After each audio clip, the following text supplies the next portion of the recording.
On a bright afternoon, in front of a sprawling mansion with marble steps and towering windows that gleamed under the sunlight, a fragile elderly woman sat trembling on the stone pathway. Her voice cracked as she begged for mercy, tears streaking her wrinkled face, while strands of her silver hair fell helplessly to the ground.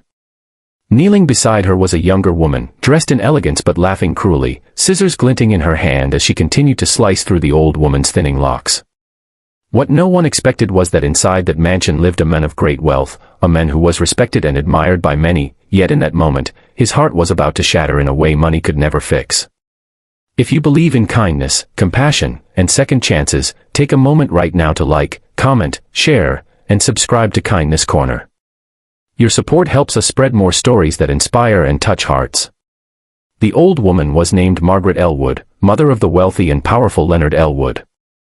Though Leonard had built an empire in finance and was often pictured in glossy magazines with polished shoes and confident smiles, Margaret had lived her life in simple humility.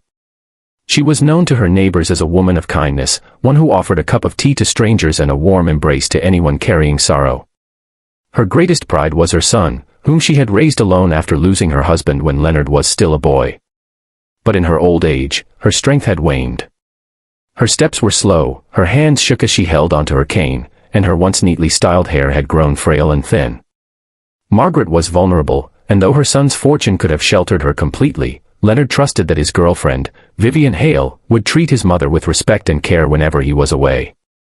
After all, Vivian had been introduced as a sophisticated woman of charm and grace, the kind Leonard thought could stand proudly by his side.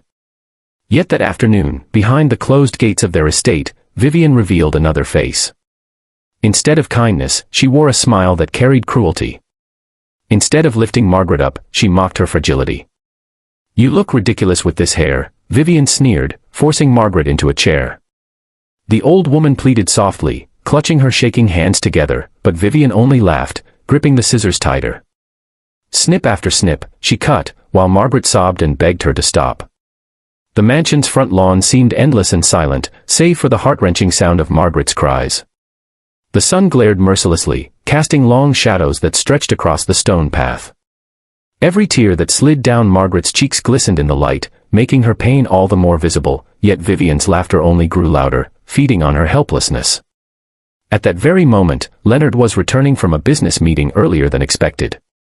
His polished shoes clicked on the pathway as he hurried up the driveway, a black briefcase in one hand, his thoughts filled with contracts and numbers. But then, he heard it. His mother's voice. Fragile. Breaking. Begging. It was a sound he hadn't heard since childhood, when she cried for him in the dead of night after his father's passing. The memory jolted him, and his heart skipped. He froze for a split second, then rushed forward, his eyes searching desperately. What he saw left him breathless.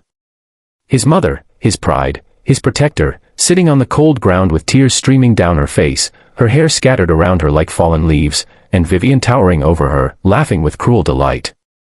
For a moment, Leonard felt as if the world around him had collapsed. His chest tightened, his legs nearly buckled, but anger surged through his veins. He dropped his briefcase, and the sound echoed against the stone like a thunderclap. Vivian's laughter faltered when she saw him, but the damage had already been done. Margaret lifted her eyes to her son, trembling, whispering his name as though he were her last hope.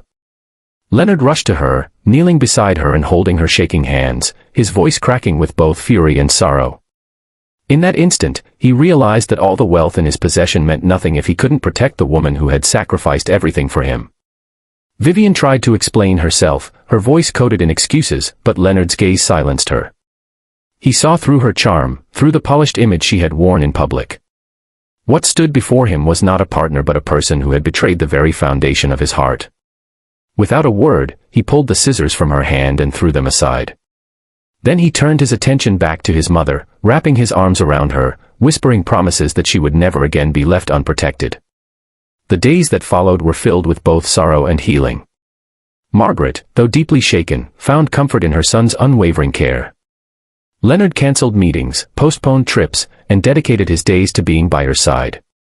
For the first time in years, the powerful businessman was not seen in conference rooms or luxury hotels but in the quiet comfort of his home, cooking simple meals for his mother, brushing what remained of her hair gently, and reminding her that she was his greatest treasure. The mansion, once echoing with Vivian's laughter and false warmth, became a sanctuary of genuine love and healing. Vivian, on the other hand, faded from Leonard's life completely. Her betrayal was a wound that left a scar, but it was also a lesson. Wealth might attract people, but it also revealed their true character when tested against compassion and kindness. As the days turned to weeks, Margaret's smile slowly returned. Neighbors noticed her sitting by the garden once again, her silver hair tied neatly with a ribbon, her eyes brighter than before. She often held Leonard's hand as they walked, whispering how proud she was of him, not for his fortune, not for his success, but for the man of heart he had chosen to be. Leonard himself found a new perspective on life. He realized that the greatest empire he could ever build was not one of business, but one of love, respect, and protection for those who truly mattered. The story of Margaret and Leonard serves as a reminder that cruelty, no matter how small, leaves wounds that wealth cannot heal. But kindness, pure, selfless kindness, has the power to restore even the most broken hearts. And for Leonard, his mother's tears became a turning point that reshaped his destiny. If this story touched your heart, please like, share, and subscribe to Kindness Corner. Your support helps us bring more real, emotional stories that remind the world of compassion's power.